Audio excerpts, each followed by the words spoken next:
The judges had seen thousands of singers, but the moment he walked on stage, they had no idea his voice would make Simon Cowell cry. The air inside the studio froze, as if everyone sensed something extraordinary was about to happen. A young Filipino man, dressed simply, with calloused hands that didn't match the glossy atmosphere of the stage, stepped into the spotlight. His eyes reflected both fear and a quiet fire, forged through years of struggle. He took a deep breath, steadied himself, and for a moment, it looked like he might walk off. But then he remembered where he came from.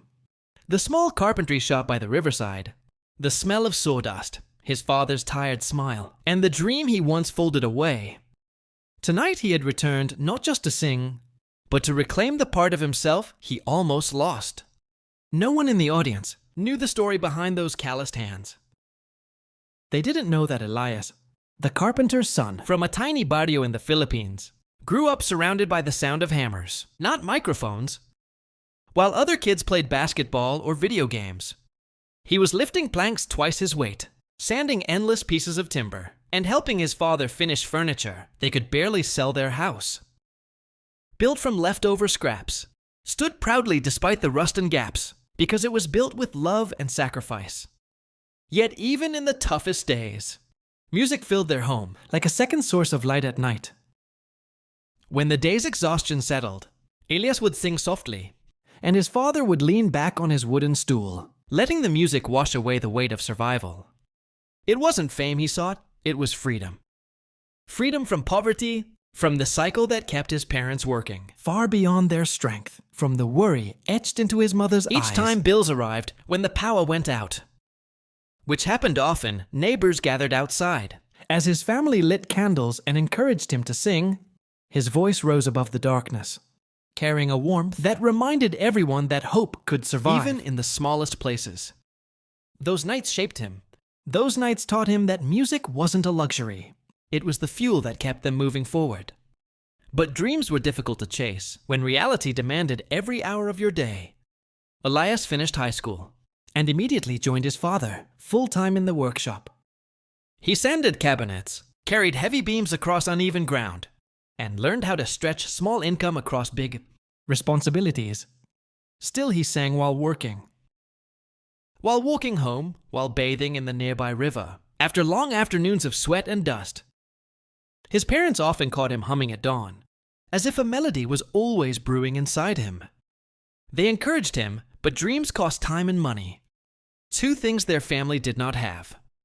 He knew auditions required travel fare, food, and days he couldn't afford to miss.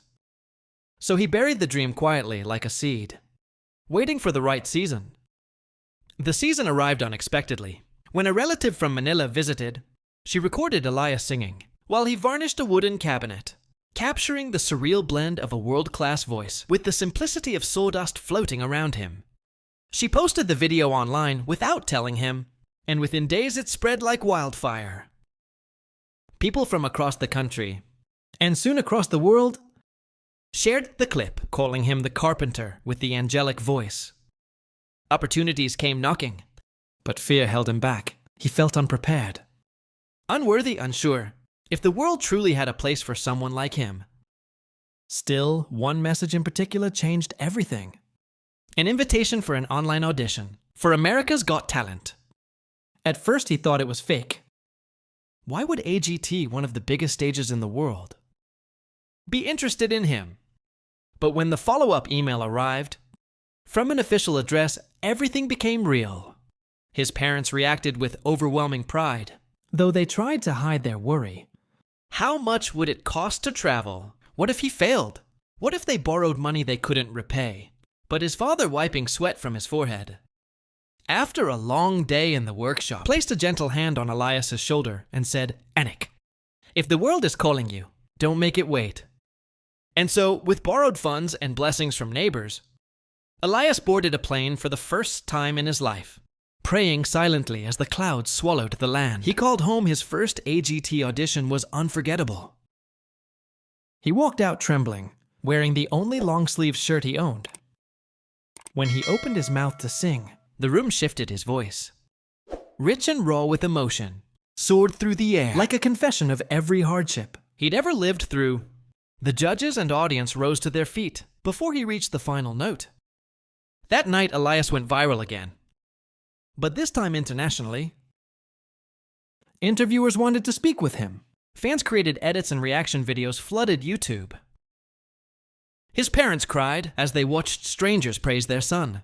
And yet, despite the overwhelming love, Elias was weighed down by nerves in the next rounds. The pressure consumed him, and in the semifinals, he stumbled.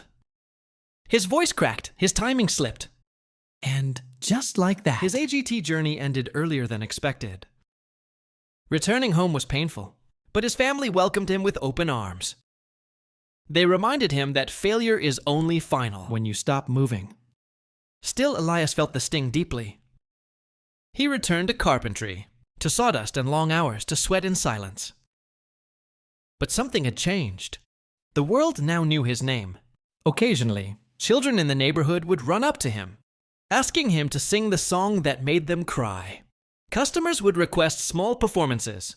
When he delivered furniture, his father told everyone proudly, "My son reached America, yet Elias carried a quiet ache. A feeling that he needed to go back. Not for fame, but for closure." Years passed, Elias grew stronger, older and more certain of who he was. His voice matured, gaining depth from life's bruises and blessings.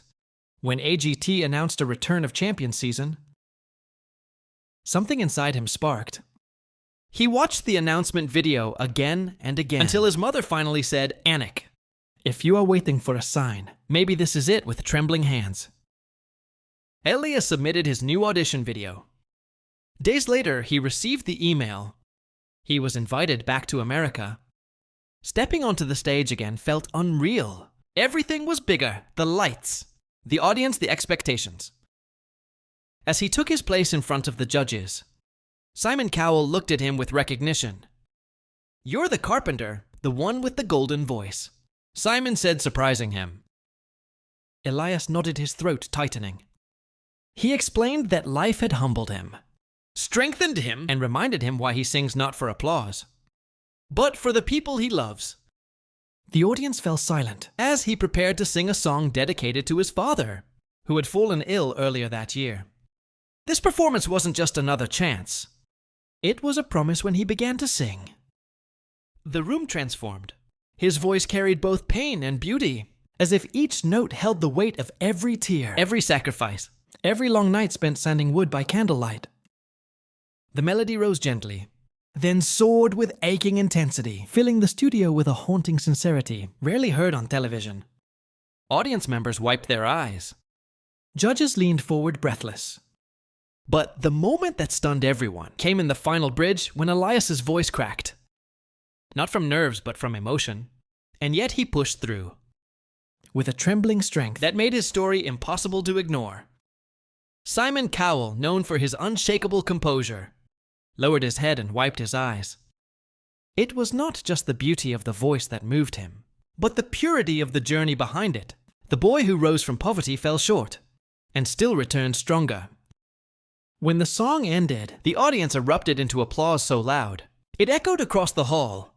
Elias stood, frozen, tears streaming down his face, overwhelmed by the love washing over him. The judges stood. Simon placed a hand over his heart before speaking. "I have judged this show for many years," he said softly, "and very few performances have touched me the way yours." Just did. Elias broke down as the crowd chanted his name. The moment felt like a homecoming, not just to the stage, but to the version of himself he had lost along the way. His journey wasn't about being the best singer. It was about proving that dreams born in small places can still rise to great heights. Backstage, he called his parents. And though the signal was weak and their words cut in and out, he could hear the pride in their voices. His father, frail but smiling, whispered, "Anik, you did it. You sang. For all of us and for the first time in years." Elias believed he was exactly where he was meant to be. When the episode aired, millions were moved by his story. People from around the world shared how his performance reminded them to keep fighting, to keep dreaming, to rise. After every fall, his village held watch parties, cheering every time his face appeared on screen. Children reenacted his performance with wooden spoons. As microphones, his parents received visitors for weeks. Neighbors and strangers alike offering congratulations. It was as if Elias had carried their entire town onto the world stage with him in one. Elias eventually recorded his first album, but he never forgot the carpentry workshop where it all began. He built his parents a new home, sturdy, spacious, and filled with music. On one special corner of the house, he placed his father's old wooden stool, the one where dreams first took shape. And each time he returned home, he sat beside it and sang, just like he used to, because no matter how bright the lights of the world became, the glow of that small carpentry shop would forever be the heart of his story. And that is how a poor Filipino carpenter's son returned to America's Got Talent, sang from the depths of his soul, and made Simon Cowell cry. Not through perfection, but through truth, heart, and the kind of courage only hardship can create.